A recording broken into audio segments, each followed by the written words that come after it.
فاکتور هری خود شورش 19 ترمه اواکو نافگلی سوریه درکد بری شورش 19 ترمه تاریخ بو و پشتی به تاریخ گدین دست بگیر ام دکارم بیجن شورش 19 ترمه تبایی پلان این سیاسی این سر سوریه دمشان هاتون گوهردن فرمانداری گشتی هیزن سوریا دموکراتیک قصدی مظلوم عبدی ده شاهیا 19 ترمه یا هیزن لشکری داخوین مظلوم عبدی ده شاهیا کو فرماندارین یپج او هفسروک پیاده صالح مسلم آماده بونده دسپیک سالوگر دوازن آشورشی لشهیدان پیروز کرد. ایکو داماده کرنا به روجه دا داخستنا به روجه دا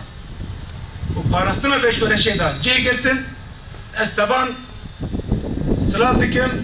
و پیروز دکم عبدی باید شاند سر گرینگا رولا شورش 19 ترمه او دیار کرد که باندورا شورشی سنورین حریمی درباز کریه. شورش 19 ترمه نه تنه روجه که گرینگ جبونا روجه به کردستانه تبایی سوریه دا حتی روجرات نبین دروله که مزن نیست جبو هیس اوچتین دخواستن شورشی تیک ببینجی پیاما فرمانداری گشتی قصدی هبو دفاع پیواجوه 12 سالم دا گله کسان گله کیزان خواستن ایریشت دستکفتین شورش 19 ترمه بکن لبرد حمید تیک چون وجمع سوريا جيش إيكوب نبي جيش الحرب دركاتن النصرة يا القاعدة وهري دوي داعش أو تيكشون يروجيد أنا كيس ودولتها ترك أو أنا يرشي بيش ولا شيء تكن أم جوانا جد بيجن جواكو إيدين حميد تيكشون يبصرنا كبنا بيبا هيزا يكو هيرو هيزا سوريا ديمقراطيك وتمثيل دكت سبب بري خسر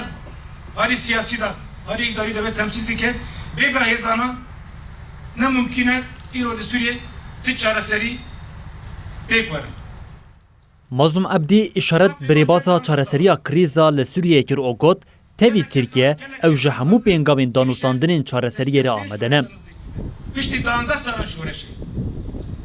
em dinerin ku êdî li Sûriyê nemumkîn e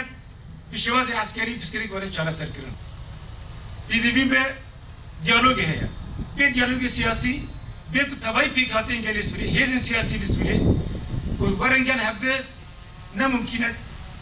أتسكري قرية شارع سركين. أهم داري خدا وكي هذا سوريا ديمقراطي. أهم جتابي ديالوج ربكيرنا. پشتی آخفتنا فرمانداری گشتی قصد مظلوم عبدی شاهیا 19 ترمه به پیام او گراندنا گووندی هات پیروز کرن.